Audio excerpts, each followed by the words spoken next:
నమస్తే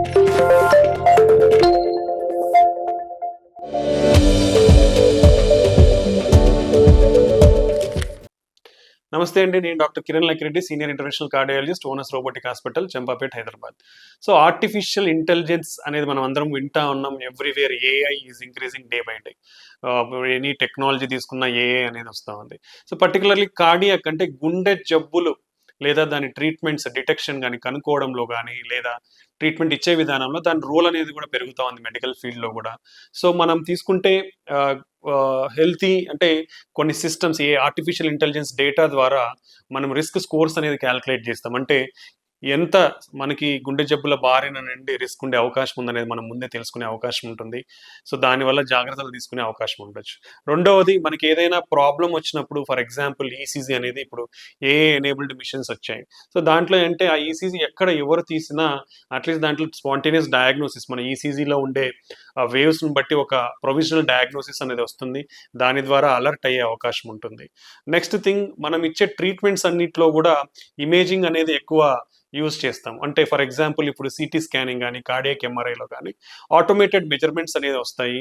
దెన్ దాని clear quantification అంటాం. అంటే కరెక్ట్ సైజ్ లెంత్ ఇవన్నీ ఎట్లా ఉంటాయి అనేది క్లియర్ క్వాంటిఫికేషన్ ద్వారా మనం కరెక్ట్ డయాగ్నోసిస్ డెసిషన్ తీసుకునే ప్రీ ప్లాన్డ్ కూడా చేసుకోవచ్చు. అంటే ఫర్ ఎగ్జాంపుల్ టావీ అనే సర్జరీ చేస్తున్నాం అంటే అయోటిక్ వాల్ రీప్లేస్మెంట్. సో దీన్ని సిటీ అనాలిసిస్లో వెరీ క్లియర్గా ఏఐ హెల్ప్ ద్వారా అనలైజ్ చేసి ఎటువంటి వాల్వ్ పెడితే ఎలా పర్ఫెక్ట్గా ఉంటుంది అనేది కూడా మనం ముందే దాన్ని ప్రిజెంటివ్గా మనం దాంట్లో చూడొచ్చు. దాని ద్వారా మంచి ట్రీట్మెంట్ సెలెక్షన్ అనేది అయితే ఉంటుంది.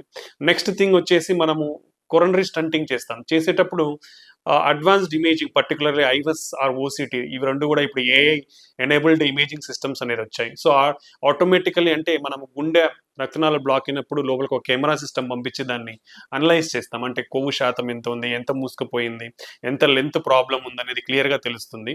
సో ఇవంతా కూడా ఆటోమేటెడ్ మెజర్మెంట్స్ వచ్చి మనకు క్లియర్ కాల్షియం ఎంత ఉంది, ఫైబ్రస్ బ్లాక్ ఎంత ఉంది అనేది క్లియర్గా మనకు తెలుస్తుంది. దాని ద్వారా మనం correct decision correct size of the stent and length తీసుకునే అవకాశం ఉంటుంది. ఈవెన్ స్టంట్ పెట్టినాక తర్వాత కూడా మళ్ళీ ఒకసారి కెమెరా సిస్టమ్తో అనలైజ్ చేస్తే స్టంట్ అనేది కరెక్ట్గా ఉందా, కరెక్ట్ రక్తనాళాల గోడలకు అతుక్కుందా అనేది కూడా మనకు క్లారిటీగా వస్తుంది అనమాట. సో ఇలా ఆర్టిఫిషియల్ ఇంటెలిజెన్స్ అనేది ప్రతి చోట ఎంబెడెడ్ అయిపోయింది. ఇప్పుడు మెడికల్ ఫీల్డ్లో కూడా ఇంక్రీజ్ అవుతా ఉంది.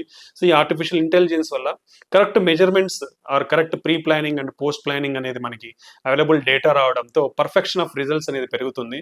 సో దానివల్ల ఆల్మోస్ట్ 30-35% బెటర్ రిజల్ట్స్ అనేది లాంగ్ టర్మ్లో ఉంటాయి. సో దాని ద్వారా ఫ్యూచర్లో తక్కువ రిస్క్ అనేది ఉంటుందన్నమాట. సో ఆర్టిఫిషియల్ ఇంటెలిజెన్స్ అనేది మెడికల్ ఫీల్డ్లో పర్టికులర్లీ కార్డియాలజీలో అయితే every day by day increase అవుతా ఉంది. సో పర్టికులర్లీ ఈ అడ్వాన్స్డ్ ఇమేజింగ్ సిస్టమ్స్ ద్వారా ట్రీట్మెంట్ తీసుకుంటే మీకు చాలా కరెక్ట్ అయిన రిజల్ట్స్ అనేది అందుతాయి. థ్యాంక్ యూ అండి.